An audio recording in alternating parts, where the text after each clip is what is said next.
अस्सलामुअलैकुम। Welcome to track to CSS channel. आज हम अपने कोर्स बिग कॉन्सेप्ट की दूसरी वीडियो बनाने जा रहे हैं। Political instability versus economic crisis बहुत इंपॉर्टेंट टॉपिक है सीएसएस और पीएमएस दोनों के लिए। और ख़ास तौर पर पाकिस्तान अफेयर्स, करंट अफेयर और एसे राइटिंग के लिए बहुत इंपॉर्टेंट टॉपिक है। और इस क्वेश्चन को अटेम्प्ट करने की बेसिकली दो डायमेंशंस हैं। एक है थ्योरेटिकल अप्रोच और दूसरी है प्रैक्टिकल अप्रोच। थ्योरेटिकल अप्रोच ये है कि आप इसमें थ्योरीज को अप्लाई कीजिए। पॉलिटिकल इंस्टेबिलिटी की थ्योरीज कैसे है और उनको लिंक कीजिए आप इकोनॉमिक क्राइसिस के साथ। बहुत सारे थ्योरिस्ट ने इसके ऊपर काम किया है। सेकंड है प्रैक्टिकल अप्रोच।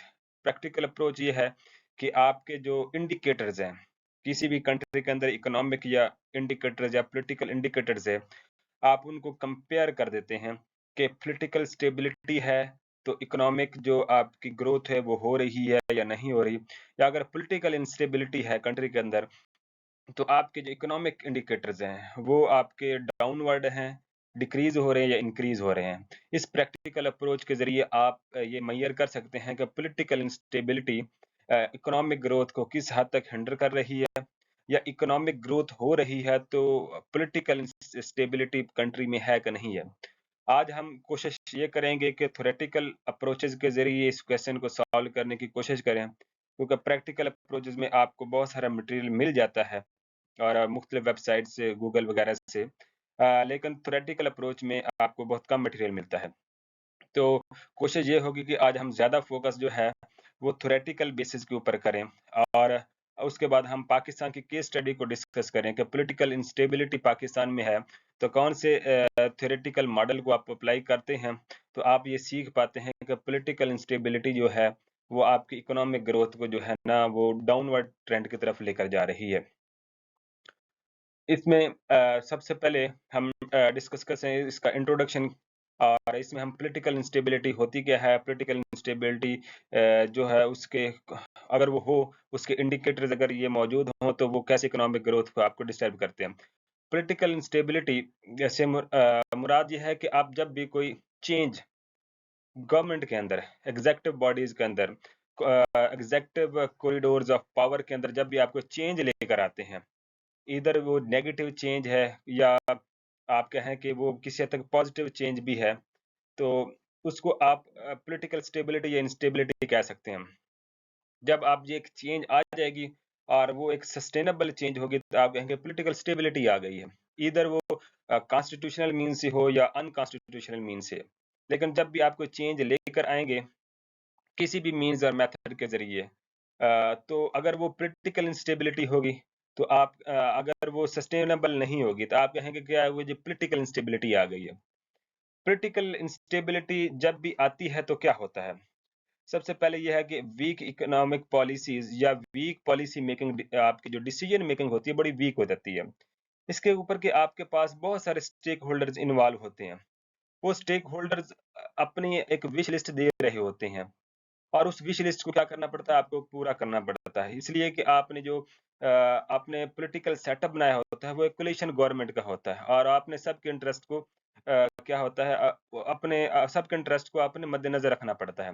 फ्रीक्वेंट चेंज इन पॉलिसीज़, जब भी आपने फॉरवर्ड ब्लॉक के ज़रिए या प्रेशर ग्रुप ग्रुप के ज़रिए या अपने ग्रुप थ्योरी को अप्लाई करते हुए पॉलिटिकल इंस्टेबिलिटी या अपने गवर्नमेंट का एक आपने सेटअप क्रिएट किया होता है, तो उसमें जब आप मुख्तलिफ स्टेक होल्डर्स की विश लिस्ट आपके सामने होती है, तो आपने उसको क्या करना होता है, फुलफिल करना होता है। वो आपकी मजबूरी बन जाती है। तो उसकी वजह से यह क्या है कि आपने एक स्टेक होल्डर्स की आपने किसी भी बात को मान लिया तो दूसरे की नहीं माना, तो उसको आप नाराज़ नहीं कर सकते। इसलिए कि आप के पास जो पॉलिटिकल स्टेबिलिटी होती है, वो तमाम ग्रुप को अगर जोड़ के रखेंगे, उनकी आप अगर उनकी आप तमाम जो हो वो आप आपसे इकोनॉमिक और पॉलिटिकल बेनिफिट्स जो आपसे वो चाह रहे होते हैं, अगर आप उनको वो प्रोवाइड करते रहेंगे, तो वो आपके साथ जुड़े रहेंगे। तो इस लिहाज से फ्रीक्वेंट चेंज इन पॉलिसी में होती रहती हैं, पॉलिसी मेकिंग के अंदर जो आप है, गाये-बगाए चेंजेज़ करते रहते हैं। और थर्ड है elite and group policy choices. जब भी कोई गवर्नमेंट बनती है तो जब भी पॉलिटिकल स्टेबिलिटी या पे एक गवर्नमेंट को टॉपल करके दूसरी गवर्नमेंट आती है, अगर वो बहुत सारे स्टेक होल्डर्स या बहुत सारे ग्रुप्स का मजमूआ है, तो उसमें ग्रुप थ्योरी है और उसमें हर एक ग्रुप की अपनी चॉइसेस होती हैं। हर एक ग्रुप की अपनी जो है, वो अपनी कुछ विश लिस्ट रखता है। अपनी उसकी कुछ आपकी से होती है, जिसको वो फुलफिल करवाना चाह रहा होता है। तो गवर्नमेंट सेटअप को ना चाहते हुए भी उनकी पूरी करनी पड़ती हैं। तो जब ये होता है, ये 3 चीज़ें weak policy making, frequent change in policy, elite and group policy choices होती हैं, तो उसका नतीजा ये निकलता है कि इकोनॉमिक सस्टेनेबिलिटी नहीं आती, इकोनॉमिक ग्रोथ होती नहीं, सस्टेन नहीं होती। इसलिए कि वो अपने जो है ना वेस्टेड इंटरेस्ट के लिए काम कर रहे होते हैं। इस सूरत में क्या होगा, इंक्रीज़ वोलेटिलिटी, आपके पास इन्फ्लेशन जो है ना, जो प्राइस फ्लक्चुएशन बहुत ज़्यादा होगी, प्राइस इंक्रीज़ करती रहेंगी। दूसरा आपकी मैक्रो इकोनॉमिक्स परफॉर्मेंस जो है, ओवरऑल जो आपकी कंट्री की इकोनॉमिक परफॉर्मेंस होती है, वो डाउनवर्ड ट्रेंड की तरफ जा रही होती है, जिसमें आपकी जीडीपी ग्रोथ रेट है, प्राइवेट इन्वेस्टमेंट है, टैक्सेशन है, आप प्रॉपर रिफॉर्म्स कर ही नहीं पाते, आपकी टैक्सेशन जो है वो डिक्रीज़ हो रही थी, और टैक्स जो है, वो टैक्स कलेक्शन बेसिकली आपकी जो पब्लिक स्पेंडिंग है, आपकी जो इकोनॉमिक ग्रोथ है, जो आपकी कंट्री का इंफ्रास्ट्रक्चर डेवलपमेंट है, जो बिज़नेस सोफिस्टिकेशन है, वो आपके रिफॉर्म्स के ऊपर डिपेंड कर रहा होता है। और रिफॉर्म्स आप तभी कर पाते हैं जब आपके पास, किसी भी कंट्री के पास वाफ़िर मकदार में रेवेन्यूज़ होते हैं, और रेवेन्यूज़ आपके टैक्स के ज़रिए जनरेट होते हैं। प्राइवेट इन्वेस्टमेंट, जब पॉलिटिकल स्टेबिलिटी होती है, तो फॉरेन डायरेक्ट इन्वेस्टमेंट या जो फॉरेन फंडिंग है, या फॉरेन आपके जो कहें कि इंडस्ट्रीज़ हैं, जो बिज़नेसमैन हैं, उस कंट्री के अंदर इन्वेस्ट करना नहीं चाहते। इसलिए कि जब पॉलिटिकल इंस्टेबिलिटी के अंदर बड़ी सिचुएशन अनसर्टेन सी होती है, और अनसर्टेन सिचुएशन के अंदर कोई भी रिस्क नहीं लेता अपने पैसे को डुबोने के लिए। फिर जब भी टैक्सेशन आपके पास नहीं, पब्लिक स्पेंडिंग नहीं होती, आप इन्वेस्ट नहीं कर पाते, इन्वेस्ट नहीं करते हैं, तो जब आपके पास प्रॉपर टैक्स कलेक्शन हो ही नहीं रही, आप रिफॉर्म्स कर ही नहीं पा रहे हैं, तो होता क्या है, फिर आप अपनी कंट्री को चलाने के लिए तनख्वाहें आपने पूरी करनी हैं, आपने कोई प्रोजेक्ट आपने शुरू करने हैं, तो आपको क्या करना पड़ता है, आप आईएमएफ की तरफ बेल आउट पैकेज लेते हैं, आप दूसरे कंट्री से डेट वगैरह लेते हैं। तो जब वो करते हैं, तो ज़ाहिर-सी बात है आपके ऊपर डेट इंक्रीज़ होता है। और डेट इंक्रीज़ होने के साथ फिर आप जो वो प्रोजेक्ट लगा रहे होते हैं, वो प्रोजेक्ट जो है ना, उस प्रोजेक्ट के अंदर आपने क्या किया होता है कि ग्रुप थ्योरी चॉइसेस जो है, इनके स्टेक्स को भी मद्देनज़र रखा होता है। जब आप ए, इन चीज़ों को मद्देनज़र रखते हैं, तो वो जो प्रोजेक्ट आपने आप इम्प्लांट कर दिया, वो प्रॉपर रिज़ल्ट नहीं देता, तो उस सूरत में जो आपका डेट है, वो भी रिटर्न नहीं होता, और इकोनॉमिक आपकी ग्रोथ है, वो भी आपकी अपवर्ड नहीं जाती है। जैसे कि ये कॉन्सेप्ट है ना कि पॉलिटिकल इंस्टेबिलिटी और इकोनॉमिक क्राइसिस, ये इंटरट्विन्ड है, ये इंटरलिंक्ड है। पॉलिटिकल इंस्टेबिलिटी होगी, तो इकोनॉमिक क्राइसिस होगा। पॉलिटिकल स्टेबिलिटी होगी, तो इकोनॉमिक ग्रोथ होगी, ये दोनों जुड़े हुए हैं। अब हम पहले हमने डिस्कस किया था कि पॉलिटिकल इंस्टेबिलिटी कैसी आपकी इकोनॉमिक ग्रोथ को हिंडर करती है, और अब है कि इकोनॉमिक ग्रोथ होगी, तो पॉलिटिकल स्टेबिलिटी होगी। अब ये इसको हम डिस्कस करते हैं। अच्छा, इकोनॉमिक ग्रोथ जब भी कहते हैं कि इकोनॉमिक ग्रोथ हो रही है या इकोनॉमिक ग्रोथ चाहिए, उसके लिए करना पड़ता है ईज़ ऑफ डूइंग बिज़नेस। आपने बिज़नेस को आसानी करनी है, बिज़नेसमैन के लिए सहूलियात पैदा करनी है, मार्केट रेगुलेशंस। अगर आपने फ्री मार्केट है, लेकिन उसको प्रॉपर रेगुलेट कीजिए, लेकिन रेगुलेट आपकी फ्लेक्सिबल होनी चाहिए। आपका बिज़नेसमैन, आपकी फॉरेन डायरेक्ट जो फंडिंग है, इन्वेस्टमेंट है, जो आपका फॉरेन बिज़नेसमैन आ रहा है, वो आपके रेगुलेशन से फेड अप ना हो जाए। बिज़नेस सोफिस्टिकेशन, आपने एनवायरनमेंट ऐसा प्रोवाइड करना होता है, सिक्योरिटी है आपने ऐसी प्रोवाइड करनी होती है, आपने रेगुलेशंस ऐसी प्रोवाइड करनी है, आपने टैक्सेशन सिस्टम ऐसा प्रोवाइड करना होता है कि बिज़नेस फ्लरिश करे, बिज़नेसमैन को उसमें सहूलियत मिले।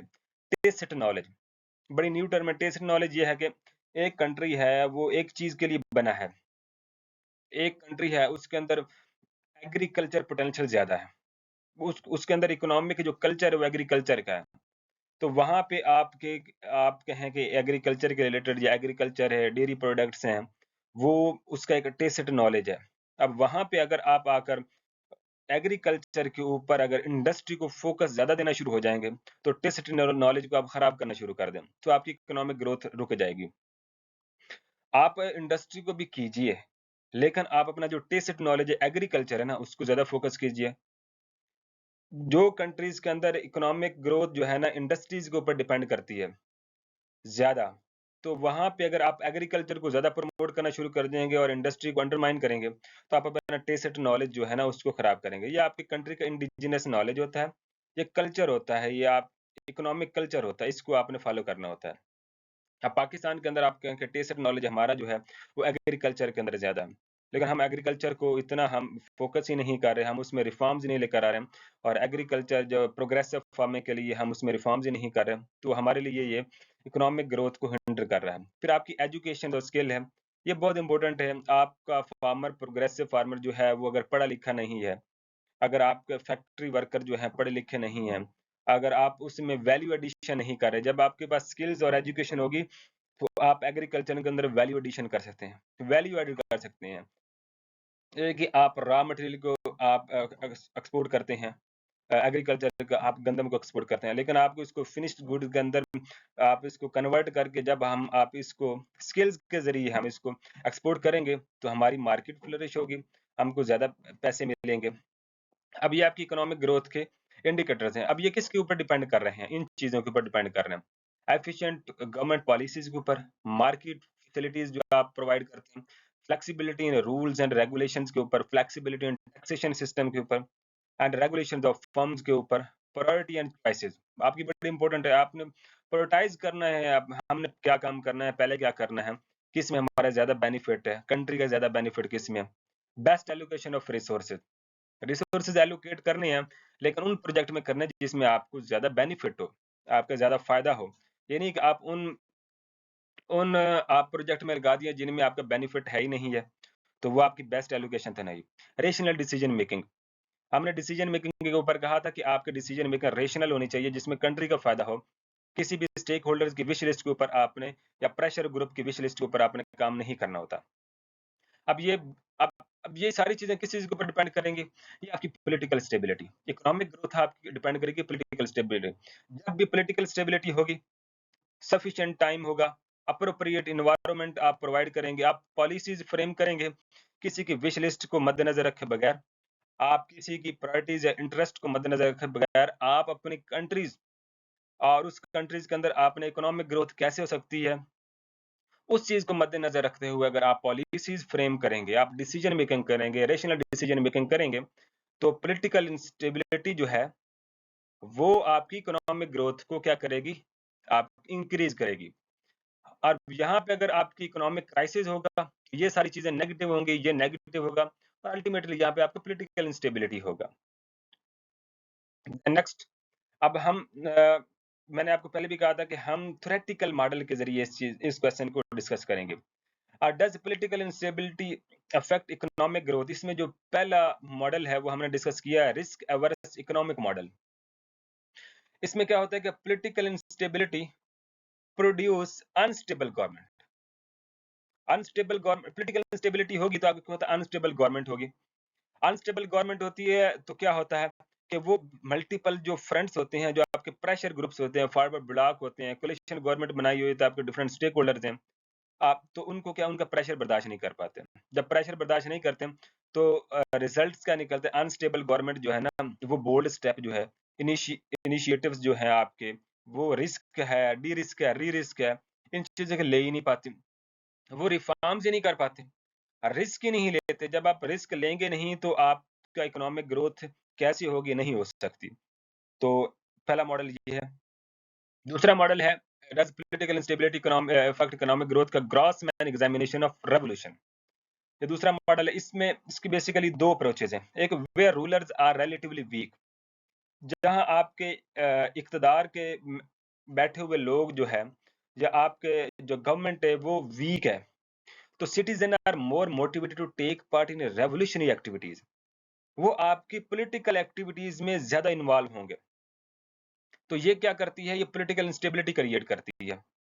जब भी लोग सड़कों पे निकलते हैं, मुज़ाहरे करते हैं, एहतजाज करते हैं, पार्लियामेंट के अंदर ऐसी चीज़ें डिस्कस करती हैं, ऑपोज़िशन ऐसी चीज़ें डिस्कस करती है, तो पॉलिटिकल इंस्टेबिलिटी क्रिएट होती है। मीडिया तो है, तो मीडिया आपको क्या पता है, दुनिया एक कॉर्नर से दूसरी ग्लोबल विलेज है ना, एक कॉर्नर से दूसरे कॉर्नर में न्यूज़ बहुत जल्दी पहुँच जाती है, रैपिड ट्रांसमिशन होती है, तो वो पॉलिटिकल इंस्टेबिलिटी आती है। जब पॉलिटिकल इंस्टेबिलिटी आती है तो क्या होता है कि पॉलिटिकल इंस्टेबिलिटी यानी चेंज या रेवोल्यूशन के जो चांसेस होते हैं वो हाई हो जाते हैं। जब भी चेंज और रेवोल्यूशंस के चांसेस हाई होती हैं, तो उसको समझा जाता है पॉलिटिकल इंस्टेबिलिटी है। और ये पॉलिटिकल इंस्टेबिलिटी क्या क्रिएट करती है कि chances of economic crisis high हो जाते हैं। कि आपके कंट्री के अंदर इकोनॉमिक क्राइसिस जो है वो हाई होगा, इसलिए कि पॉलिटिकल इंस्टेबिलिटी आ रही है। लोग सड़कों पे आ रहे हैं, मुजाहरे कर रहे हैं। पार्लियामेंट के अंदर पॉलिटिक्स के ऊपर बहस हो रही है, आप में रिफॉर्म्स के ऊपर आप जो है ना वो सेशंस हो ही नहीं रहे हैं। तो ये समझा जाएगा कि पॉलिटिकल इंस्टेबिलिटी है, और पॉलिटिकल इंस्टेबिलिटी की वजह से गवर्नमेंट जो है वो इनिशिएटिव ले ही नहीं पा रही। उसमें रिस्क, डी रिस्क और री रिस्क की कैपेसिटी नहीं है, जिसकी वजह से इकोनॉमिक क्राइसिस जो है ना वो इन कमिंग टाइम्स जो है ना वो हाई होगा। इसकी एक अप्रोच तो ये है। अब इसकी दूसरी अप्रोच ये है कि वेयर रूलर्स या गवर्नमेंट इज रिलेटिवली पावरफुल, वहाँ क्या होता है, वहाँ पर रेवोल्यूशनरी स्टेप या पॉलिटिकल स्टेबिलिटी या इंस्टेबिलिटी या पॉलिटिकल चेंज के लिए आप स्टेप ले ही नहीं पाते। इसलिए कि गवर्नमेंट की बहुत ज़्यादा ऊपर आपकी ग्रिप होती है। वो इस चीज़ को सर्विलेंस कर रही होती है, तो आप ये ले नहीं पाते। जब ये होता है तो आप समझा जाता है कि गवर्नमेंट जो है ना पॉलिटिकली स्टेबल है। पॉलिटिकली स्टेबल समझा जाएगा तो लाइक्लीहुड्स ऑफ रेवोल्यूशन इज लोअर, यानी कि आपके जो रेवोल्यूशन या चेंज के जो आपके लाइक्लीहुड है या उसके चांसेस है ना बड़े कम हैं। जब ये है तो समझा जाएगा गवर्नमेंट जो है वो रिस्क, डी रिस्क, और उसके बाद वो बोल्ड स्टेप, जो इनिशिएटिव, वो न्यू प्रोजेक्ट्स, वो रिफॉर्म्स वो कर सकती है, उसके अंदर कैपेसिटी है। उसको पॉलिटिकल फ्रंट के ऊपर इस चीज का रेजिस्टेंस का सामना नहीं होगा। तो जब ये होगा तो हम समझेंगे कि इकोनॉमिक क्राइसिस के चांसेस लोअर हैं और इकोनॉमिक ग्रोथ के चांसेस जो हायर हैं। ये मॉडल होगी। उसके बाद हमने फिर जो है political instability versus economic crisis analytical case study of Pakistan को डिस्कस किया।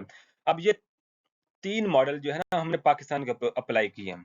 पाकिस्तान के ऊपर अप्लाई करने के बाद हम इसका रिजल्ट निकालेंगे कि सर रिजल्ट जो है ना ये क्या निकलता है। पहला है रिस्क अवर्स इकोनॉमिक मॉडल, दूसरा Grossman examination of revolution, third group theory model या एलीट थ्योरी मॉडल। इनको हम डिस्कस करते हैं।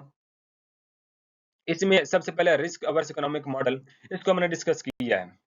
इसके ऊपर एक एग्जांपल हमने जो है, जो गवर्नमेंट रही है 2013 से 2018 तक, उसको हमने रिस्क अवर्स इकोनॉमिक मॉडल में हमने रखा है।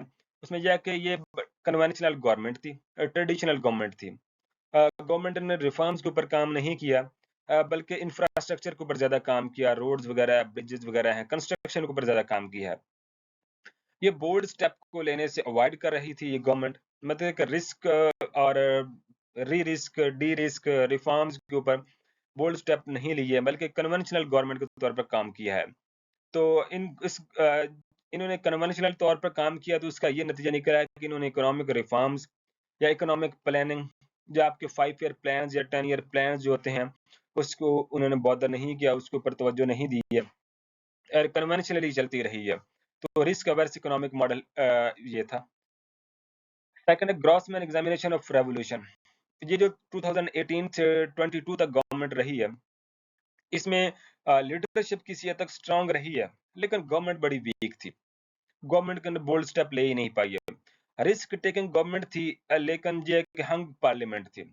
इसमें प्रेशर ग्रुप्स थे। इसमें आप कहें कि वो वो स्टेक होल्डर्स इन्वॉल्व थे जिनकी अपनी विश लिस्ट थी। तो गवर्नमेंट रिस्क ले ही नहीं पाई। जब भी वो रिस्क लेने के लिए आती थी, तो क्या होता था, come up with idea of reform, जब रिस्क लेना है, end up in coalition and forward block pressure handling. तो आप क्या करते, क्या करना पड़ जाता था, कोई फॉरवर्ड ब्लॉक था या प्रेशर ग्रुप्स था, क्योंकि आपकी कोलिशन गवर्नमेंट थी। तो आप उनको राजी करने में वो नाराज हो गए, उनको राजी करने में उनको ये चीज पसंद नहीं आया, तो इस चीज में आपका टाइम गुजर गया।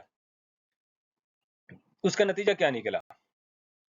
लीडरशिप तो हमें सिर्फ पावरफुल नहीं चाहिए ना, हमें तो ये भी चाहिए कि वो बोल्ड स्टेप भी ले, रिस्क भी ले, रिफॉर्म्स करे, पॉलिटिकली स्टेबल हो, तो इकोनॉमिक एफिशिएंट हो। लेकिन ये गवर्नमेंट भी इकोनॉमिक इनएफिशिएंट और जो है ना पॉलिटिकली एंड इकोनॉमिकली इनएफिशिएंट रही है, पॉलिटिकली अनस्टेबल रही है, इकोनॉमिकली इनएफिशिएंट रही है, जिसकी वजह से जो है रिफॉर्म्स वगैरह अगर कुछ हद तक हुई भी हैं, तो वो जो है फुलफिल नहीं हो पाई हैं, और उनका रिजल्ट्स कोई नहीं निकला। तो ग्रॉसमैन एग्जामिनेशन रेवोल्यूशन की ये सेकंड अप्रोच होगी। फिर हम कहते हैं group theory model. Group theory model में 2-3 ग्रुप्स होते हैं, वो मिलते हैं और वो एक गवर्नमेंट का सेटअप बना देते हैं। गवर्नमेंट का सेटअप बनाएँगे तो वो अपने पर्सनल इंटरेस्ट को मद्देनज़र रखते हैं। वो सारे के अपने वेस्टेड इंटरेस्ट होते हैं।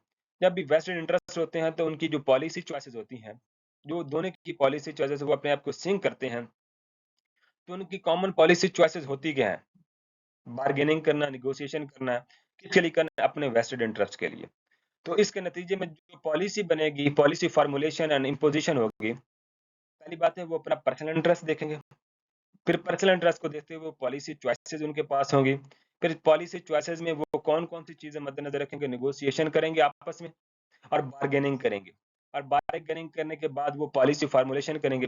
लेकिन पॉलिसी फॉर्मुलेट वो किस अंदाज में करेंगे कि उनका जो है वेस्टेड इंटरेस्ट है, उनका जो ये इंटरेस्ट है, पॉलिसी फॉर्मुलेशन इस तरीके से होगी कि उनका ये जो इंटरेस्ट है अपना, ये पर्सनल इंटरेस्ट, अपना पर्सनल इंटरेस्ट को मद्देनज़र रखेंगे।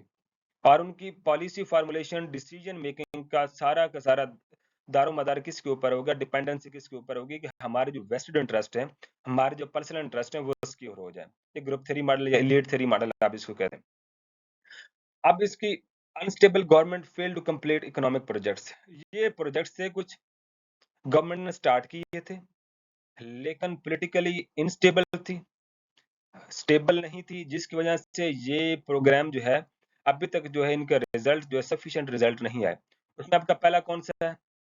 Industrial hemp research program. Pakistan के अंदर आप कहते हैं कि इंडस्ट्री जो है, वो डिपेंड करती थी कॉटन के ऊपर, कपास के ऊपर।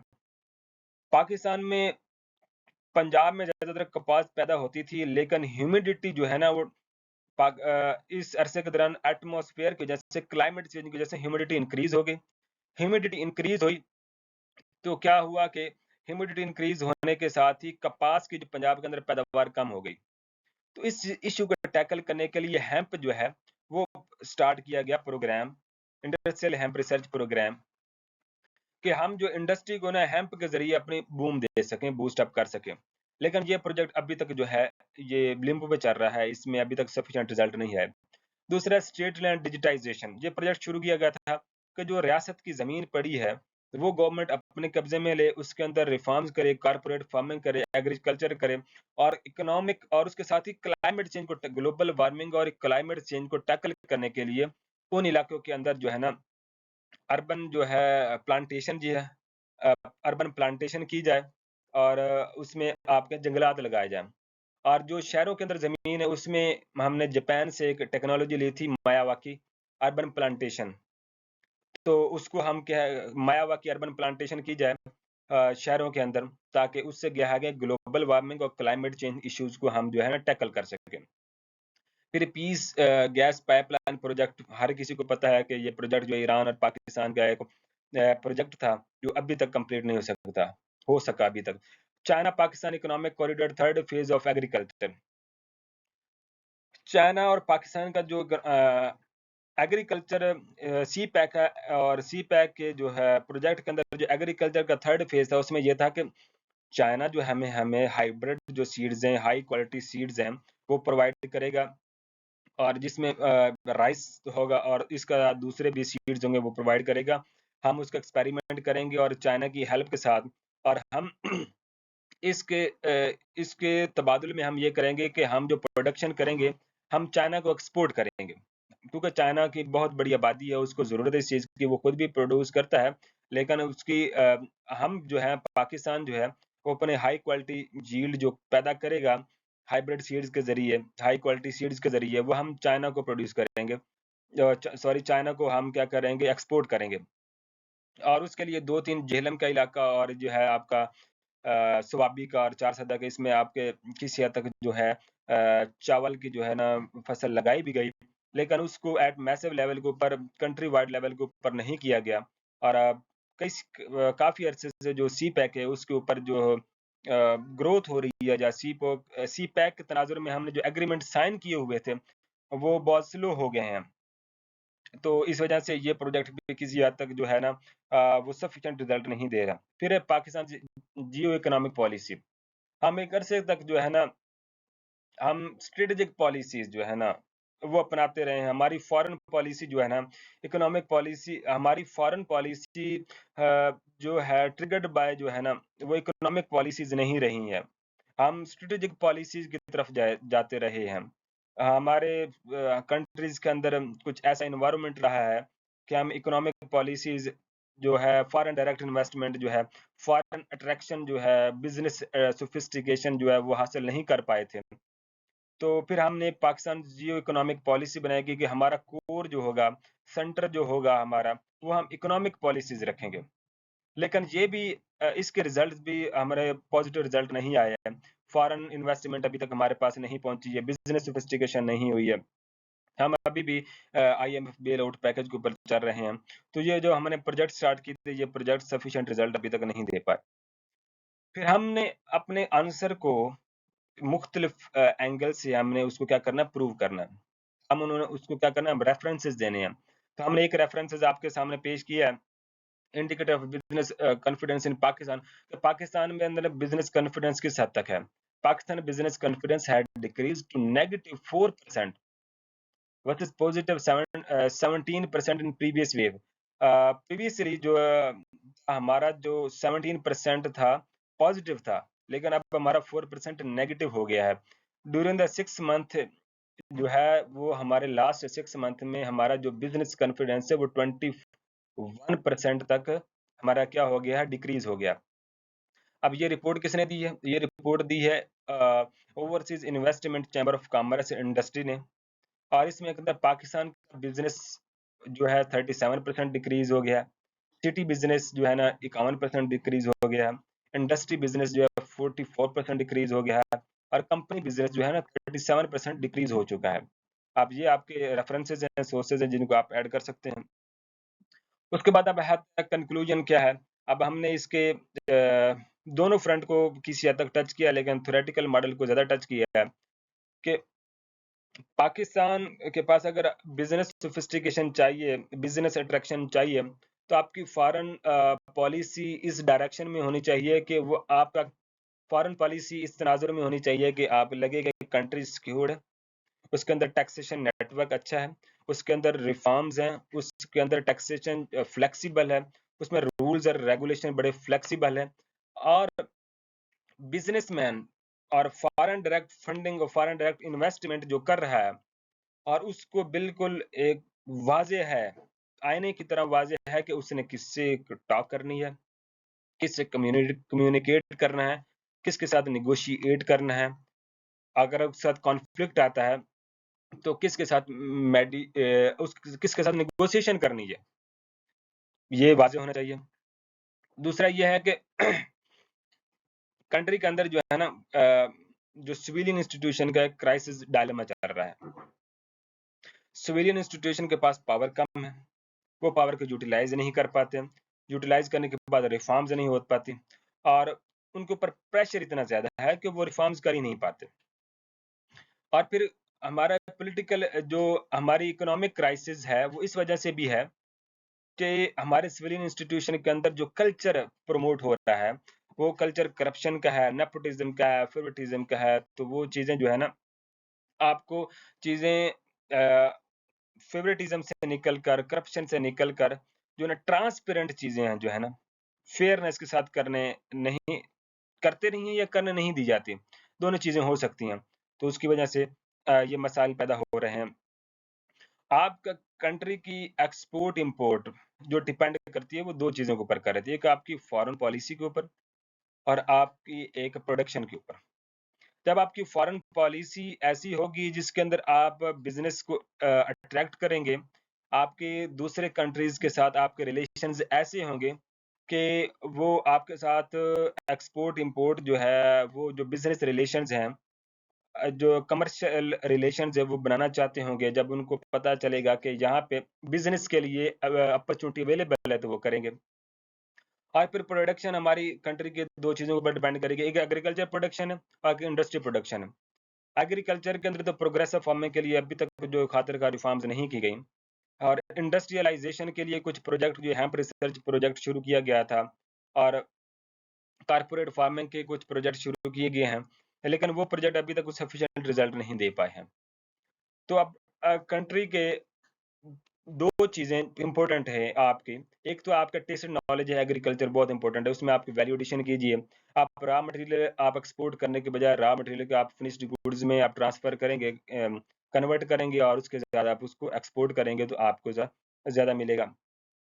और दूसरा अकबर ज़ैदी साहब लिखते हैं कि जब भी हम कोई प्रोजेक्ट शुरू करते हैं, तो प्रोजेक्ट हम आईएमएफ बेल आउट पैकेज के ज़रिए शुरू करते हैं, तो बाद में क्या होता है कि प्रोजेक्ट ऐसा शुरू करना चाहिए जिसके अंदर आपको बेनिफिट हो, आपको रेवेन्यू जनरेट हो ताकि आप कर्ज़ा भी वापस कर सकें और उसके ज़रिए से आपकी इकोनॉमी बेहतर हो। लेकिन हम बेल आउट पैकेज लेते हैं, प्रोजेक्ट शुरू करते हैं, प्रोजेक्ट हमारे सफिशिएंट रिज़ल्ट नहीं दे पाता, उसमें रेवेन्यू जनरेट ही नहीं कर पाते। अमूमन क्या होता है कि वो प्रोजेक्ट भी लायबिलिटी बन जाता है और आईएमएफ से हमने जो कर्ज़ा लिया होता है, वो भी लायबिलिटी बन जाता है। तो आज का political instability versus economic crisis का आज का ये एक टॉपिक था। होप सो कि आपको टॉपिक जो है इसमें आपको अंडरस्टैंडिंग हो गई होगी। आपका इस टॉपिक के मतलब कोई क्वेश्चन हो तो व्हाट्सएप और कमेंट में आप हमसे पूछ सकते हैं और हमारे YouTube channel track to CS को आप सब्सक्राइब कर लीजिए और इसको शेयर भी कीजिए और इंशाल्लाह हम इस सिलसिले को कंटिन्यू करेंगे और इसके मुख्तलिफ फ्रंट्स के ऊपर वीडियो बनाते रहेंगे। अगर आपकी कोई वीडियो है या जो आप चाहते हैं कि किसी टॉपिक के ऊपर, तो आप हमें वो कमेंट में भी कह सकते हैं।